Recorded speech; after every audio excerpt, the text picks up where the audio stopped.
Vendieron mi anillo sin permiso, una frase que, a los 85 años, creí que nunca saldría de la boca de mis propios hijos, pero lo hizo, y en ese instante, una parte de mí murió.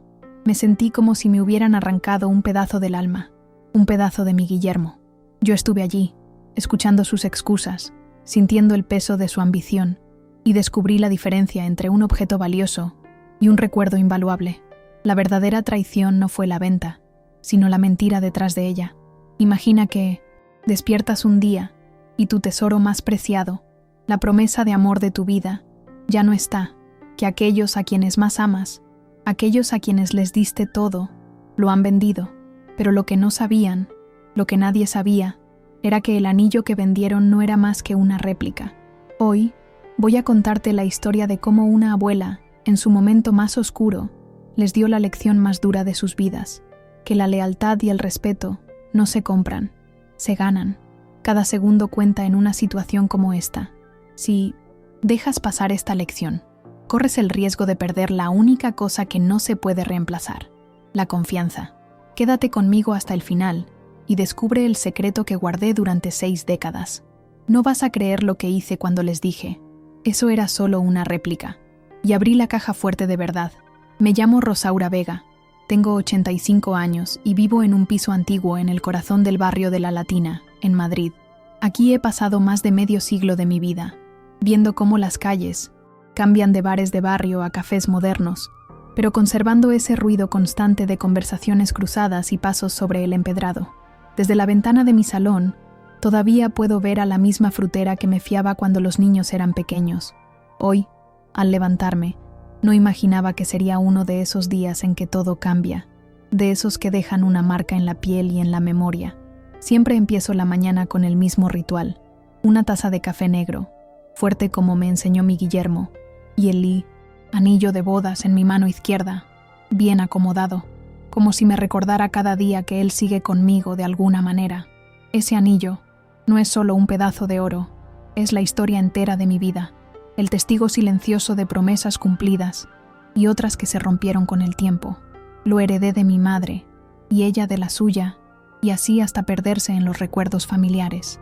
Cada vez que lo miro, me veo a mí misma joven, entrando a la iglesia con un vestido que yo misma cosí. Ese martes no tenía planes especiales. Había pasado la noche revisando unas cartas antiguas que guardo en una caja de madera junto al sofá. Los recuerdos a veces pesan, pero también calientan. La mañana estaba fría, el sol apenas se colaba por las cortinas, y yo me envolví en mi bata de lana azul mientras ponía un disco de boleros de los años 60. No había indicios de que algo fuera a turbar esa paz doméstica que, a mi edad, es un lujo. A media mañana, escuché las llaves girando en la cerradura. No era raro que Jorge o Sofía pasaran sin avisar, aunque cada vez lo hacían menos. Desde que ambos se casaron y tuvieron sus propias vidas, las visitas se volvieron más esporádicas y, para ser sincera, más frías. Ya no venían a tomar café o a charlar de tonterías. Venían a hablar de cosas importantes, que normalmente significaba dinero. Aquella vez entraron juntos, lo que me sorprendió. Rara vez coincidían en mi casa. Apenas se sentaron, noté algo distinto en sus caras. No era prisa, tampoco preocupación. Era más bien una mezcla de nerviosismo y alivio, como quien ya ha hecho algo y está esperando a ver cómo reacciona el otro. Jorge, con esa chaqueta de cuero gastada que lleva desde hace años, evitaba mirarme a los ojos. Sofía, con su bolso colgado como un escudo, miraba el suelo. Sentí que algo no encajaba y que no me lo iban a decir con suavidad. «Mamá, hemos hecho algo por tu bien», soltó Sofía sin rodeos, como si al decirlo rápido doliera menos. En ese instante, vi que Jorge sacaba una carpeta del bolsillo de su chaqueta. No me dio tiempo a preguntar qué era. Él la dejó sobre la mesa y empujó hacia mí un recibo. Lo leí una vez, y luego otra, porque mi cerebro se negaba a procesarlo. Habían vendido mi anillo de bodas. No sé describir el silencio que siguió. Era como si todo el ruido del barrio se hubiera apagado. No escuchaba los coches, ni las voces, ni siquiera el tic-tac del reloj de pared. Solo el latido en mis oídos. Sentí que me ardían las manos, no de frío, sino de una rabia que subía lenta, como agua hirviendo. Jorge empezó a justificarse, que tenían deudas, que era una pieza valiosa, que así podrían ayudarme también con las facturas. Cada palabra era un golpe más. ¿Ayudarme?, repetí, y mi voz sonó extraña, como si no fuera mía. Les expliqué que ese anillo no era un simple adorno, que formaba parte de nuestra historia, que lo que habían hecho no se podía remediar. Ellos no reaccionaron con vergüenza ni arrepentimiento. Sofía, incluso, me dijo que estaba exagerando, que al final era solo un objeto. En ese momento, algo dentro de mí se partió, pero todavía no sabían que no era yo la única que tenía una carta guardada bajo la manga. Me quedé sentada, mirándolos como quien observa a dos desconocidos que han entrado en su casa por error. En mi cabeza, una y otra vez, resonaba la imagen de aquel día en que Guillermo me puso el anillo.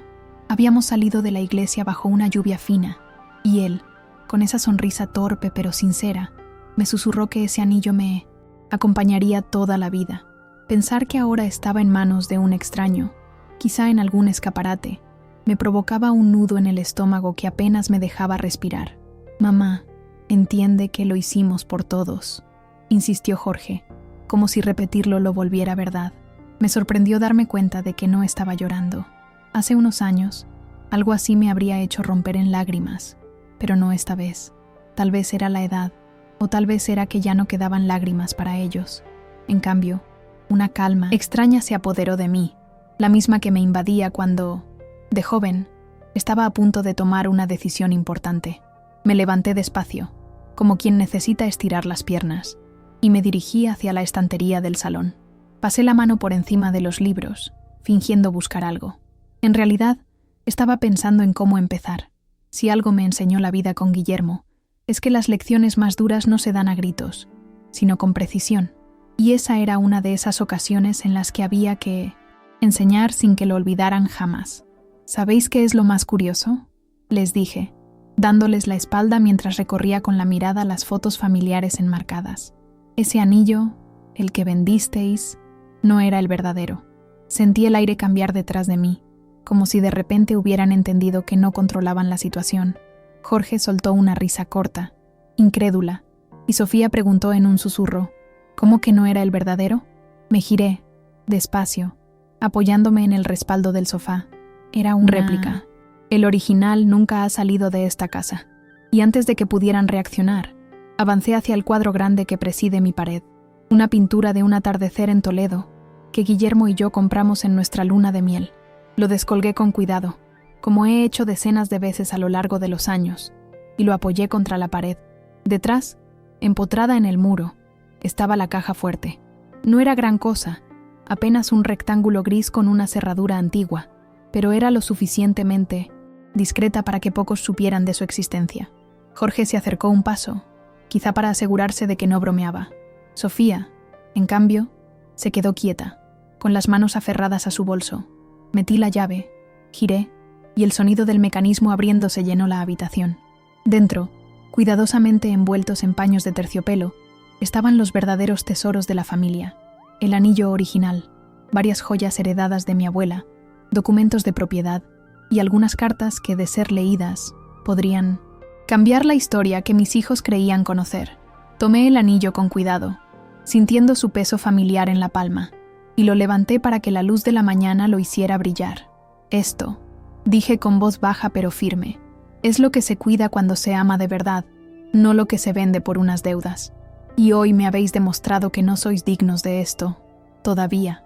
Ni Jorge ni Sofía dijeron nada. En sus ojos había sorpresa, incomodidad y quizá algo de vergüenza, aunque no me atrevía a confiar en ello. En ese momento, entendí que la lección acababa de empezar. Me quedé unos segundos en silencio, sosteniendo el anillo entre mis dedos, mientras ellos parecían debatirse entre acercarse o mantenerse a distancia. No me importaba si lo querían ver de cerca. En realidad, lo que quería era que entendieran que ese brillo que tenían frente a ellos no era para cualquiera. Lo giré lentamente, como quien muestra un trofeo ganado con sangre y años, y luego lo volví a guardar en su paño, con la misma delicadeza con la que se envuelve a un recién nacido. Cerré la caja fuerte sin prisas, asegurándome de que el sonido del mecanismo quedara grabado en su memoria. Colgué de nuevo el cuadro, lo alineé como si nada hubiera pasado, y me volví hacia ellos con una calma que no sentía desde hacía mucho tiempo. La verdadera riqueza no está solo en lo que guardas, sino en quién confías para cuidarlo, dije. Mi voz no temblaba, y eso me sorprendió más a mí que a ellos. Jorge intentó romper la tensión con un comentario torpe sobre lo bien escondida que estaba la caja fuerte, como si con humor pudiera borrar lo ocurrido. Sofía, en cambio, mantenía la mirada baja, y sus dedos jugueteaban con la cremallera del bolso. No me hacía falta preguntarles nada. Ya sabía que en su cabeza estaban calculando cuánto podría valer todo lo que habían visto. Esa certeza me dolía más que la venta del anillo falso. Me acerqué a la mesa del comedor y tomé asiento, invitándolos con un gesto a hacer lo mismo. No. Obedecieron de inmediato, pero finalmente se sentaron, tensos, como dos alumnos que saben que el profesor está a punto de darles una lección importante. Os voy a contar algo que nunca pensé que tendría que explicaros. Empecé. Mis manos, arrugadas pero firmes, descansaban sobre la madera. Les hablé de mi infancia en una casa sin lujos, de cómo mi madre guardaba un pequeño cofre con unas joyas envueltas en retales viejos, y cómo me enseñó que el valor real no estaba en venderlas, sino en conservarlas como símbolo de identidad y memoria. Les conté cómo, cuando me casé con Guillermo, él heredó esa responsabilidad y me pidió que siguiera la tradición. No es cuestión de dinero, es cuestión de respeto, repetí, mirándolos a los ojos. Ellos escuchaban, aunque no sabía si entendían. En más de una ocasión, vi a Sofía tragar saliva como si quisiera interrumpirme, pero se contuvo. Jorge se recostó en la silla, con los brazos cruzados, quizá para protegerse de lo que oía. Yo seguí, hablando, porque sabía que esta era mi única oportunidad de dejarles claro que la codicia siempre acaba por pudrir lo que toca. Si hoy me hubierais preguntado, os habría ayudado. No me sobra, pero tampoco me falta. Pero vender algo mío, sin permiso, creyendo que no me enteraría, eso no lo hace un hijo que ama, eso lo hace un extraño que comparte mi sangre. Solté. La frase cayó pesada en el aire, y nadie se atrevió a mover un músculo. Era exactamente lo que quería, que se sintiera el peso de cada palabra. Finalmente, me incliné hacia adelante, apoyando los codos sobre la mesa. Lo que visteis en esa caja fuerte no significa que os pertenezca. Mientras yo viva, será mío, y cuando yo falte, dependerá de si habéis aprendido la lección de hoy. No añadí nada más. Ellos sabían que la conversación había terminado, y yo, que acababa de recuperar algo más valioso que cualquier joya, el control sobre mi propia historia. Esa noche no pude dormir. Me quedé en la cama, con la mirada fija en el techo, escuchando los sonidos apagados del barrio. Un coche que pasaba, un grupo de jóvenes riendo a lo lejos, el murmullo de una televisión encendida en algún piso vecino. No era la venta del anillo lo que me quitaba el sueño, sino la certeza de que mis hijos podían volver a intentarlo, esta vez con algo que sí tuviera un valor irreemplazable. Me levanté antes del amanecer y me preparé un café fuerte. Mientras lo bebía, apoyada en la encimera de la cocina, repasé en mi cabeza los pasos que debía seguir para proteger lo que quedaba de mi herencia familiar. No podía confiar en que la conversación de ayer fuera suficiente. Conocía a Jorge y a Sofía. Cuando la necesidad aprieta, las promesas se vuelven papel mojado. Decidí llamar a un viejo amigo de Guillermo, un abogado jubilado que había llevado algunos asuntos de nuestra familia en el pasado. Lo encontré despierto, como siempre, y aceptó verme esa misma mañana.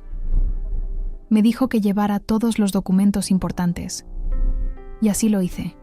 Metí las escrituras, certificados y papeles en una carpeta y guardé las joyas en una caja pequeña que cabía perfectamente en mi bolso. Mientras caminaba hacia su despacho, el aire frío de la mañana me despejó. Las calles de la Latina estaban tranquilas, con apenas unos vendedores montando sus puestos. Me encontré con una vecina que me saludó con una sonrisa, sin saber que bajo mi abrigo llevaba casi toda la historia material de mi familia. Esa sensación de estar protegiendo algo invisible para los demás me dio una fuerza nueva. En el despacho, el abogado me escuchó con atención, sin interrumpir. Cuando terminé, me dijo con un tono grave que había varias formas de asegurar que, mientras yo viviera, nadie pudiera tocar mis bienes sin mi autorización. Habló de testamentos cerrados, de cláusulas específicas, incluso de transferir la titularidad a un fideicomiso. Me explicó cada opción con paciencia, como quien sabe que el tiempo apremia, pero que las decisiones deben tomarse sin prisas. Opté por la solución más segura, un documento legal que especificara que, tras mi muerte, solo recibirían herencia quienes cumplieran ciertas condiciones, entre ellas demostrar que me habían cuidado y respetado en vida. El abogado sonrió al ver mi determinación. «Esto no es venganza, Rosaura, es justicia preventiva», me dijo mientras preparaba el borrador. Al salir de allí, con la carpeta bien cerrada bajo el brazo, sentí que la carga en mi pecho se aligeraba. No podía cambiar lo que había pasado, pero sí podía decidir qué pasaría a partir de ahora. Por primera vez en mucho tiempo, me sentía en control, como cuando llevaba las cuentas de la casa y sabía estirar cada peseta para que alcanzara. Volví a casa antes del mediodía y al entrar miré de reojo el cuadro que escondía la caja fuerte. Sabía que su contenido estaba a salvo, no solo por el metal que lo guardaba, sino por las decisiones que había tomado. Y me prometí a mí misma que, aunque la sangre no se elige, el respeto sí se gana. No pasó ni una semana antes de que Jorge y Sofía volvieran a aparecer por mi puerta. Esta vez no tocaron el timbre. Entraron directamente, como si aún tuvieran derecho a hacerlo. Llevaban una sonrisa forzada, el tipo de gesto que se usa para suavizar una mala noticia o para preparar una petición incómoda. Yo ya sabía que no venían por café ni por compañía. Se sentaron en el sofá, y Jorge fue el primero en hablar. Dijo que las deudas no se habían solucionado del todo, que habían pagado algunas cosas pero que necesitaban un último empujón para estabilizarse.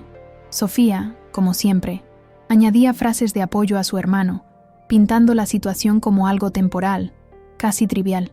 Yo los observaba, midiendo cada palabra, sin adelantar mi respuesta. Cuando Jorge mencionó la caja fuerte, me confirmé que su visita no era por un simple favor económico. Lo dijo como quien habla de un recurso disponible, como si fuera una cuenta común de la que podían disponer sin permiso. «Mamá, todos, sabemos que ahí tienes cosas que podrían ayudarnos», soltó, mirándome a los ojos.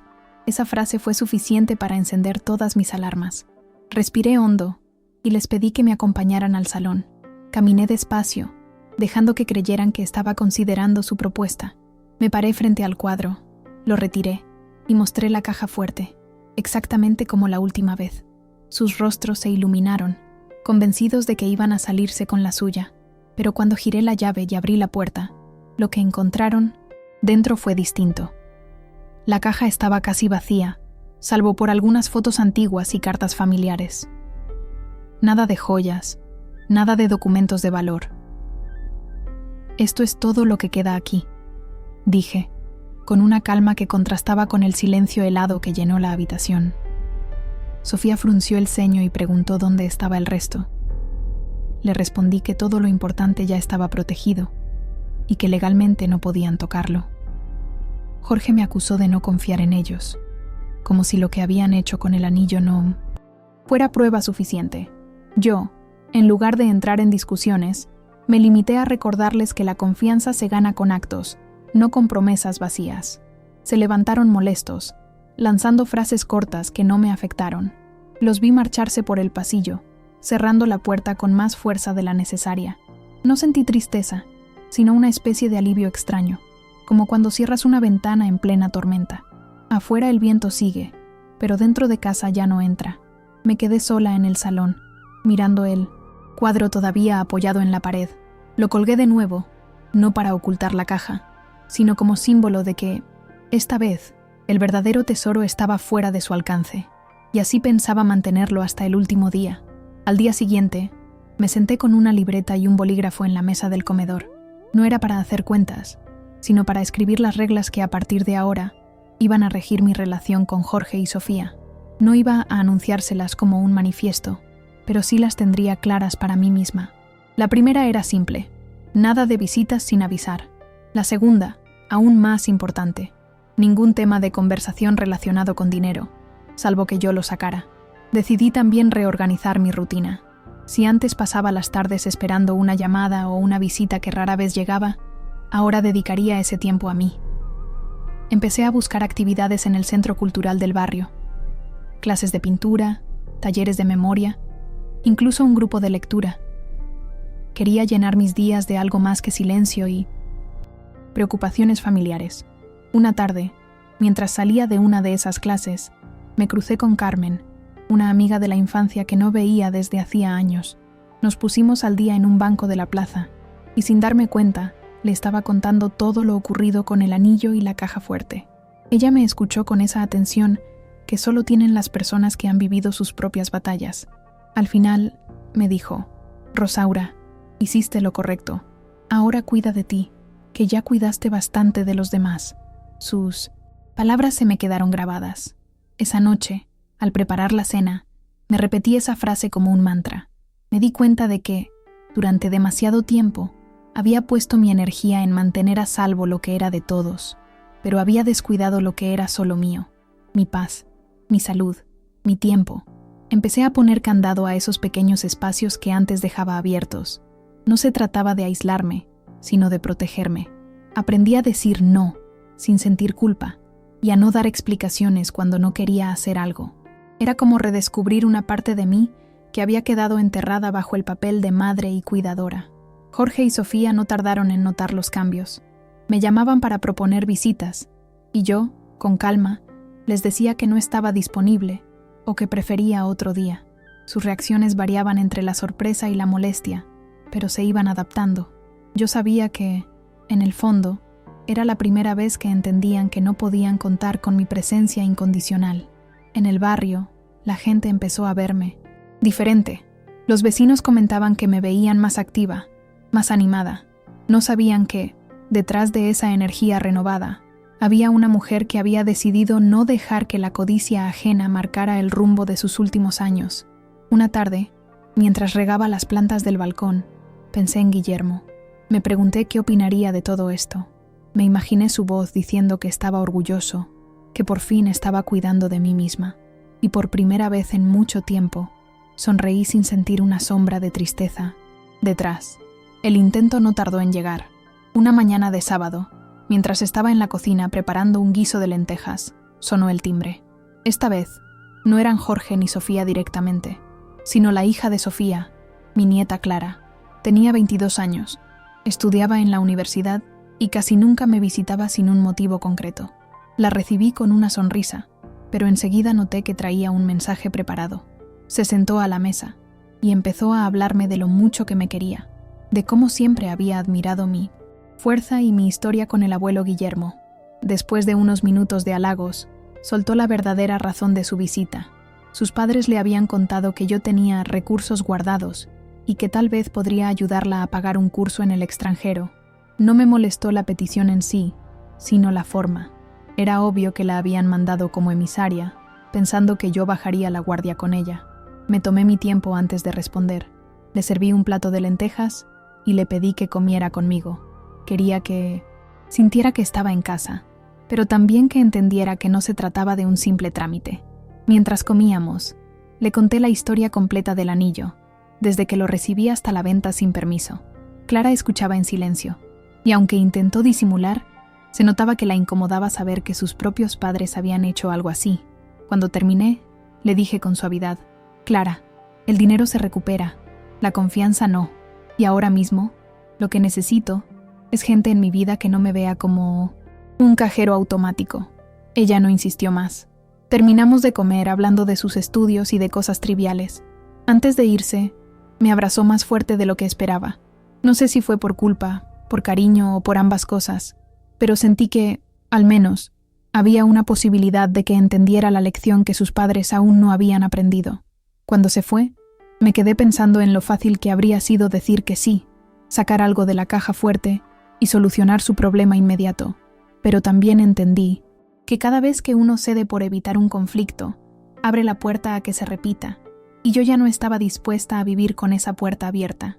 Esa noche, escribí una carta, no para mis hijos, sino para mis nietos. Les expliqué mi historia, mis valores, y por qué había tomado ciertas decisiones. La guardé en la caja fuerte junto con los documentos y las joyas, con la esperanza de que algún día, cuando yo ya no esté, sirva como una guía más valiosa que cualquier herencia material. Al terminar la carta, sentí un peso menos sobre mis hombros. No podía controlar lo que harían con mi legado cuando yo ya no estuviera, pero sí podía dejarles claro que su verdadero valor no se medía en euros, sino en respeto y memoria. Una semana después, recibí una llamada que me dejó desconcertada. Era Clara otra vez. Me dijo que quería pasar a verme, pero que esta vez venía sola y no traía ningún encargo de sus padres. Acepté, con cierta curiosidad. Llegó por la tarde, con una bolsa de pan recién horneado y un tarro de mermelada casera, que según ella, había hecho con una amiga. Se sentó en el salón y, antes de que pudiera preguntarle nada, sacó un pequeño sobre de su bolso. Dentro había una carta escrita a mano. Me explicó que después de nuestra conversación, había decidido ahorrar por su cuenta para el curso que quería hacer, buscando trabajos de medio tiempo y vendiendo algunas cosas que ya no usaba. No quiero que piense que vengo a pedirle nada. Solo quería agradecerle por hacerme ver las cosas de otra manera, me dijo. Leí la carta allí mismo. No era larga, pero estaba llena de sinceridad. Hablaba de cómo nunca había pensado demasiado en el valor de las cosas que no se compran, y de cómo ahora veía que había sido injusta al no venir a visitarme más seguido. Confesaba que le dolía lo que habían hecho sus padres, y que esperaba no repetir sus errores. Sentí un nudo en la garganta, no porque creyera que de la noche a la mañana todo cambiaría, sino porque al menos alguien de mi propia sangre había entendido algo que Jorge y Sofía no parecían capaces de ver. Tomé sus manos y le dije que, si seguía así, la vida le daría recompensas que ningún dinero podría igualar. Esa visita me dejó una sensación de esperanza que no esperaba sentir. Pasé el resto de la tarde recordando mis propios años de juventud, cuando también tuve que aprender a base de tropiezos. Me di cuenta de que tal vez la lección que yo había querido dar a mis hijos terminaría calando mejor en la siguiente generación. A los pocos días, Clara volvió a visitarme, esta vez para ayudarme a organizar unas cajas en el trastero.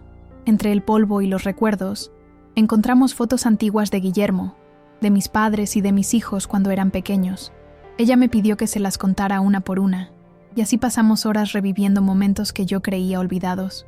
Aquella tarde, al despedirse, me dijo que quería aprender más sobre la historia de nuestra familia y que pensaba grabar mis relatos para guardarlos. Esa idea me emocionó. Pensé que, si algún día todo lo material desaparecía, al menos quedaría esa memoria viva, preservada en su voz y en su interés genuino. Esa noche, por primera vez en meses, me fui a dormir con una sensación de calma absoluta, no porque los problemas hubieran desaparecido, sino porque comprendí que, aunque no podía elegir a mis hijos, sí podía cuidar y cultivar las relaciones que merecían la pena. Unos días después de la última visita de Clara, pedí otra cita con Pino Desitan, el abogado. Esta vez no quería hablar de medidas preventivas generales, sino de algo mucho más concreto. Asegurarme de que, cuando yo ya no estuviera, la parte más valiosa de mi herencia llegara directamente a ella, sin pasar por las manos de Jorge y Sofía. El abogado me escuchó en silencio, y luego asintió, como quien ya sabe que esa decisión no es impulsiva, sino meditada. Le expliqué que no se trataba de castigar a mis hijos, aunque ellos lo verían así, sino de premiar a quien había demostrado interés genuino por la historia y el cuidado de la familia. Le pedí que elaborara un documento que dejara claro que Clara solo recibiría lo estipulado si se mantenía libre de deudas conjuntas con sus padres y si no firmaba ningún traspaso a su favor. No quería que su esfuerzo terminara en manos ajenas. El abogado me mostró un borrador y me explicó cada cláusula. Sentí una mezcla de alivio y tristeza. Alivio por saber que estaba protegiendo algo importante y tristeza por tener que hacerlo de esa manera. Me quedé mirando la letra pequeña, consciente de que cada línea era una respuesta a las acciones que me habían traído hasta aquí. Cuando todo estuvo listo, firmé con una calma extraña. No había nervios ni dudas, solo la sensación de estar cumpliendo con una obligación personal. Guardé mi copia en la caja fuerte, junto a la carta que había escrito para todos mis nietos. Ahora, el legado estaba atado no solo por metal y llave, sino por la ley. Esa misma tarde, Clara vino a visitarme y le pedí que me acompañara a la cocina. Le preparé una taza de chocolate caliente y mientras lo servía, le dije que no se preocupara por el futuro, que yo ya había pensado en todo.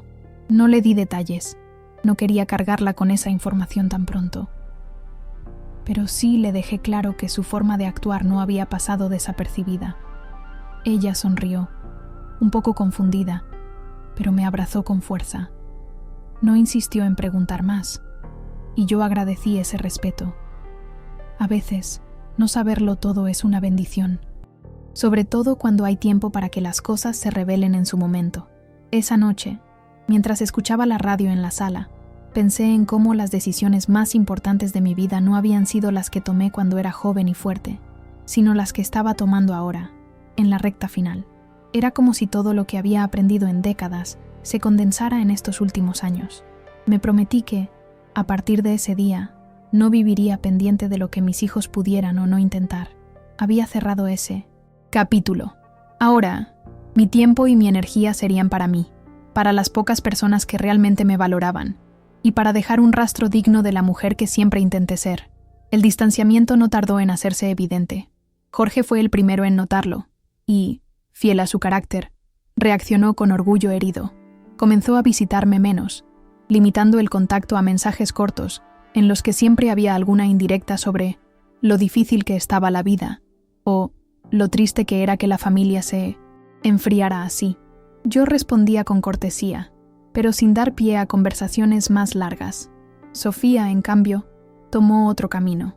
Empezó a llamarme con más frecuencia, pero sus llamadas estaban llenas de una cordialidad artificial, como si siguiera un guión. Me preguntaba por mi salud, por mis actividades, pero siempre con esa pausa incómoda que delataba que buscaba un momento para introducir el tema del dinero. Nunca lo hacía directamente, pero yo ya conocía ese rodeo. Una tarde, Sofía apareció sin avisar, con una bolsa de croquetas que había preparado. Agradecí el gesto, pero no pude evitar sentir que venía con una segunda intención. Charlamos un rato en la cocina, y como esperaba, terminó insinuando que las cosas en su casa iban mal económicamente. La escuché en silencio y, cuando terminó, le dije con calma que esperaba que encontrara la manera de solucionarlo, porque yo no podía implicarme en esos asuntos. La incomodidad se instaló en el aire.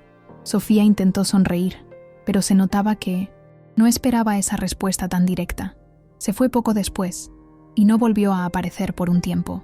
En el pasado, esto me habría dejado intranquila, pero ahora sentía que era parte del precio de mantener mis límites claros. Con el paso de las semanas, noté que mi vida se iba llenando de otras personas, vecinos, amigas del centro cultural, incluso conocidos del mercado con los que antes solo intercambiaba un saludo rápido. Las conversaciones eran ligeras, libres de segundas intenciones, y eso me dio una paz que hacía años no sentía. Un domingo por la mañana, Jorge me llamó para invitarme a comer a su casa. Lo pensé un momento, pero rechacé la invitación con una excusa simple. Tenía otros planes. Lo cierto es que no quería pasar la tarde sintiéndome juzgada o presionada. Por primera vez, me di cuenta de que no estaba obligada a aceptar todo en nombre de la unidad familiar. Ese mismo día, Clara vino a verme. Me trajo un ramo de flores del mercado y pasamos horas hablando en el salón, sin prisas. Ella me contó que había encontrado un trabajo de medio tiempo y que estaba ahorrando más rápido de lo que pensaba. Ver su determinación me confirmó que había tomado la decisión correcta al pensar en ella para el futuro. Mientras la acompañaba a la puerta, me sorprendí pensando que, aunque mis hijos nunca cambiaran, yo sí lo había hecho, y que ese cambio era mi mayor victoria. No se trataba de dinero, ni de joyas, sino de recuperar mi capacidad de decidir quién entraba y permanecía en mi vida. La confrontación llegó en una tarde gris de otoño, cuando el cielo sobre Madrid parecía un techo bajo y pesado.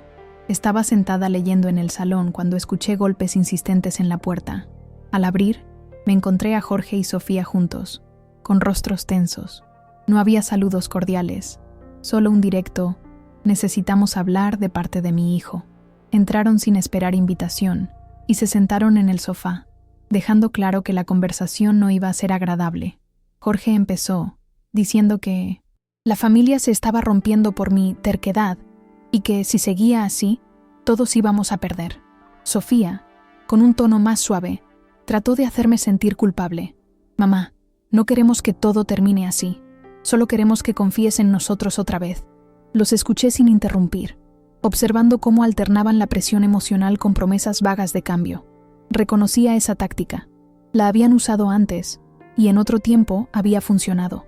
Pero esta vez, yo no era la misma mujer dispuesta a ceder para mantener la paz. Cuando terminaron, les dije con calma que la confianza rota no se recompone con discursos, sino con actos. Les recordé lo del anillo, la caja fuerte, y cada momento en que priorizaron su beneficio por encima de mi respeto. No es terquedad, añadí, es supervivencia emocional. Vi cómo Jorge apretaba la mandíbula y Sofía miraba hacia el suelo. Ellos intentaron insistir, diciendo que la vida era difícil y que todos cometíamos errores. Yo les respondí que entendía las dificultades, pero que había líneas que no se podían cruzar y que la mía ya la habían atravesado más de una vez. Les dije que, a partir de ese día, cualquier ayuda o contacto sería bajo mis condiciones, no bajo sus demandas. El silencio que siguió fue largo e incómodo. Jorge se levantó primero, murmurando que no tenía sentido seguir hablando. Sofía lo siguió, pero antes de salir me miró con una mezcla de tristeza y reproche. Cerré la puerta detrás de ellos con una tranquilidad que me sorprendió. Me quedé un rato de pie, mirando el pasillo vacío. Sentí una oleada de alivio, como si hubiera cerrado no solo la puerta de mi casa, sino también la de años de desgaste emocional. Por primera vez, esa frontera que había establecido no era solo mental, sino física y definitiva. Esa noche, dormí profundamente. No soñé con discusiones, ni con recuerdos dolorosos. Solo un silencio sereno, el mismo que se instala cuando uno sabe que ha hecho lo correcto, aunque a otros no les guste. Con la confrontación ya atrás, sentí que algo dentro de mí se había acomodado en un lugar más firme.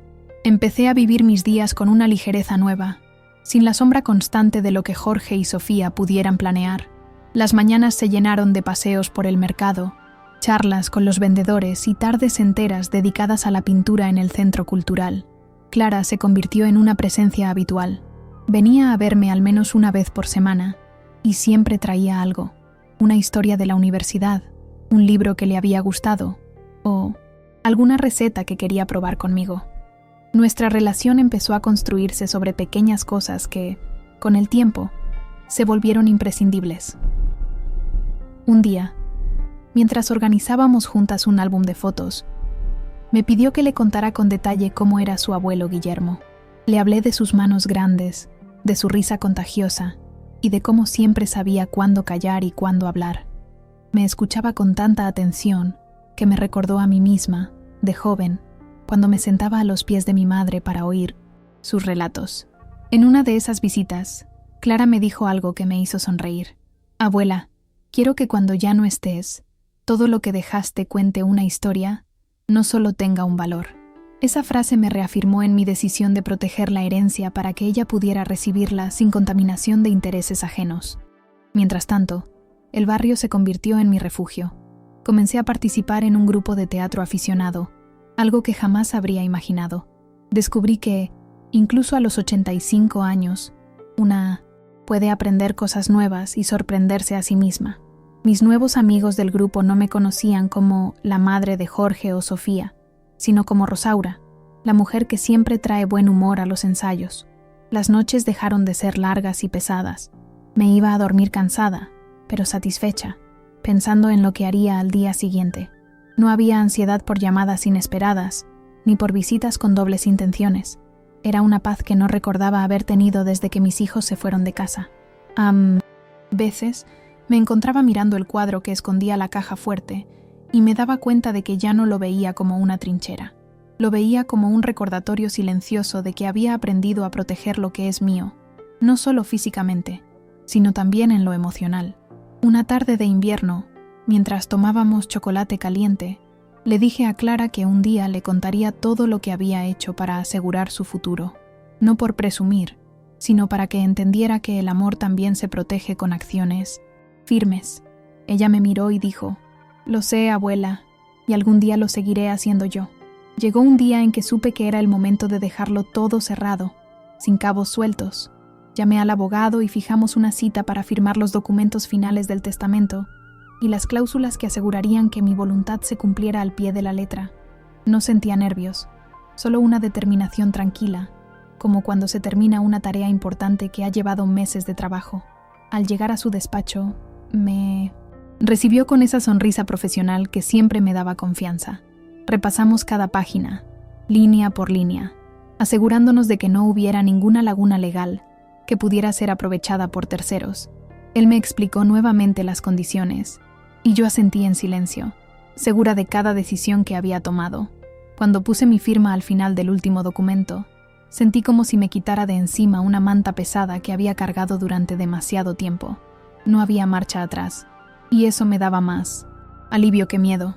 El abogado me felicitó y me dijo: «Ahora sí, Rosaura, todo está en orden. Puede dormir tranquila». Al salir, decidí caminar por las calles del centro de Madrid, disfrutando del bullicio y las luces de las tiendas. Me detuve en una cafetería que frecuentaba con Guillermo y pedí un café con leche. Sentada junto a la ventana, observando la vida pasar, pensé que cerrar ciclos no siempre es triste. A veces es la única forma de empezar uno nuevo. Regresé a casa al atardecer, con el maletín de documentos bien sujeto bajo el brazo. Antes de guardar todo en la caja fuerte, lo coloqué sobre la mesa del comedor y me quedé mirándolo unos minutos. No veía papeles, veía decisiones. Cada firma era una respuesta a un momento de mi vida, un límite trazado, un futuro protegido. Esa noche llamé a Clara para invitarla a comer el domingo. No le dije por qué, pero sabía que sería una ocasión especial. Quería mirarla a los ojos y, sin revelar todos los detalles, transmitirle que había hecho lo necesario para que, cuando llegara el momento, todo estuviera en sus manos. Mientras hablábamos por teléfono, noté en su voz un tono alegre, libre de preocupaciones. Me alegré de que no cargara con el peso de estas gestiones y de que, por ahora, su vida siguiera su curso sin sospechar lo que le esperaba en el futuro. Antes de dormir, me quedé un momento mirando el techo, igual que la noche en que todo empezó. La diferencia era que ahora no había ansiedad ni rabia, sino una paz limpia, como si por fin hubiera llegado a la meta de una carrera que no sabía que estaba corriendo. El domingo llegó frío pero soleado, con ese cielo azul limpio que hace que Madrid parezca más luminosa. Me levanté temprano para preparar la comida como Guillermo y yo solíamos hacer en las ocasiones especiales. Cocido madrileño, con todos sus tiempos y cuidados. Puse música de fondo, un par de boleros que a Clara le gustaban, y me tomé mi tiempo para que todo estuviera perfecto. Cuando Clara llegó, traía un ramo de flores envueltas en papel craft. «Para ti, abuela», dijo, y las puso en un jarrón sobre la mesa. Se quitó el abrigo y se acomodó en la cocina conmigo, ayudándome a cortar el pan y poner la mesa. No hablamos de nada serio al principio. Preferí dejar que la comida y la calidez del momento nos envolvieran. Durante el almuerzo, entre cucharadas y risas, le conté algunas anécdotas de su madre y de Jorge cuando eran niños. Clara reía con esas historias, como si le costara imaginar a sus padres siendo traviesos y despreocupados. Me gustaba verla así, sin la sombra de las tensiones familiares que tanto me habían pesado a mí. Cuando terminamos y pasamos al café, supe que era el momento. Le tomé la mano y la miré a los ojos. «Clara, quiero que sepas que he pensado mucho en el futuro, y que cuando yo no esté, tendrás en tus manos algo más que objetos o dinero. Tendrás la responsabilidad de cuidar una historia, la nuestra». Ella me escuchó en silencio, con una expresión seria que pocas veces le había visto. No le di detalles de documentos ni de cláusulas, pero sí le hablé de la importancia de proteger lo que realmente importa, incluso de uno mismo si es necesario.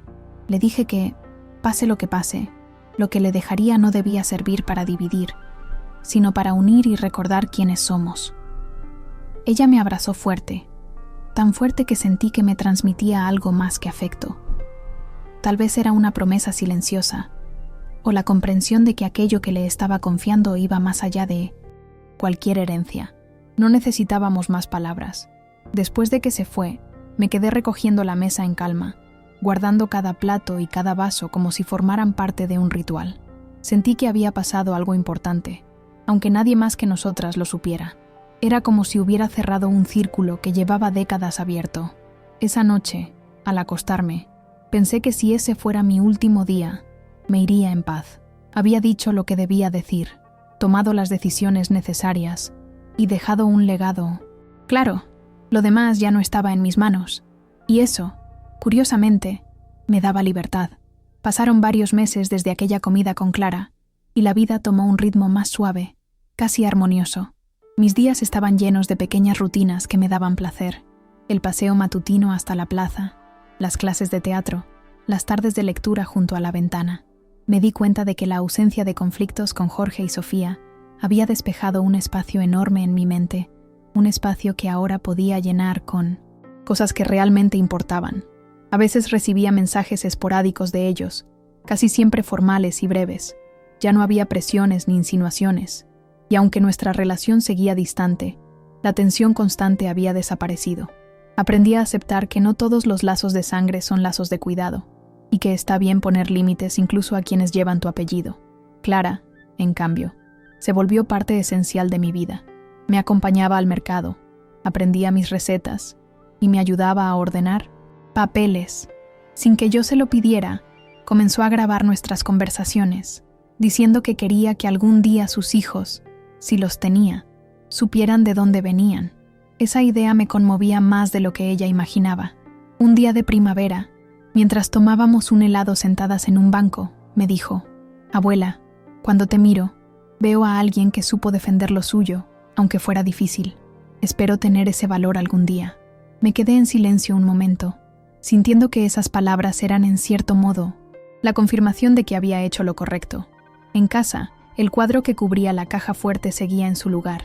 Ya no lo miraba con recelo, sino con tranquilidad. Sabía que lo que guardaba allí estaba protegido, pero lo más importante era que yo también lo estaba. Había aprendido a blindarme, no solo por dentro, sino en las decisiones que tomaba cada día. Mi salud, aunque con las limitaciones de la edad, estaba estable. Me cuidaba, caminaba lo suficiente y mantenía la mente activa. Sentía que cada jornada bien vivida era una pequeña victoria sobre los años y sobre las heridas pasadas. A veces, por la noche, me sentaba en el sillón a mirar fotos antiguas. Ya no lo hacía con nostalgia dolorosa, sino con gratitud. Cada imagen era prueba de que había vivido, amado y resistido, incluso cuando la vida me puso a prueba. Si alguien me preguntara hoy qué aprendí de todo esto, diría que la verdadera herencia no es lo que se deja en un testamento, sino la fuerza para poner límites y el valor, para vivir en paz con lo que uno decide. Y esa, más que cualquier joya, es la riqueza que sé que Clara recibirá. A veces, la vida te obliga a tomar decisiones que no imaginabas y a poner límites incluso a las personas que más quieres. No es fácil, pero hay un momento en el que entiendes que cuidarte a ti misma también es una forma de cuidar tu historia. Y yo sé que no soy la única que ha tenido que aprenderlo así. Si alguna vez te has visto en la encrucijada de proteger lo que amas, aunque eso signifique alejarte de alguien cercano, me encantaría que me lo contaras. Tal vez tu experiencia pueda dar fuerza a quien hoy está en ese mismo punto y no sabe qué hacer. Comparte esta historia si crees que alguien que conoces necesita escucharla. A veces, una sola palabra en el momento justo puede cambiar la forma en que una persona se defiende o se valora. Y si quieres acompañarme en más relatos como este, llenos de vida real y decisiones que dejan huella, quédate cerca. Aquí siempre habrá un lugar para escucharnos y reconocernos en las historias de los demás.